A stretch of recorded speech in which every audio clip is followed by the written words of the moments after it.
বলেন না সুবহানাল্লাহ। আল্লাহ বলছেন বান্দা তুমি আমার কাছে চাও আমি তোমাকে দেব। না পীরের কাছে চান, না মাজারে চান, গাছের কাছে চান, না ডাক্তারের কাছে চান? দেবে কে? কার কাছে চাবো? কে কি আল্লাহর কাছে চাবো? নারায়ে তাকবীর। চাওয়া পাওয়া সবকিছু আল্লাহর কাছে।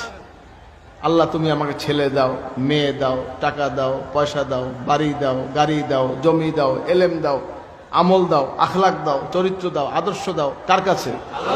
বলেন কার কাছে? আল্লাহর কাছে। আমরা যা চাই আল্লাহর কাছে চাই, বলেন না সুবহানাল্লাহ। হাজরিন, ইবাদত বন্দিগি যা কিছুই হোক দোয়ার মাধ্যমে ইবাদত কবুল হয়। আর দোয়াও মুখুল ইবাদত, বলেন না সুবহানাল্লাহ। দোয়া হচ্ছে ইবাদতের মূল, বলেন না সুবহানাল্লাহ। হাজরিন, নামাজ শেষ করেছেন, দোয়ায় মশগুল হয়ে যান, বলেন না সুবহানাল্লাহ।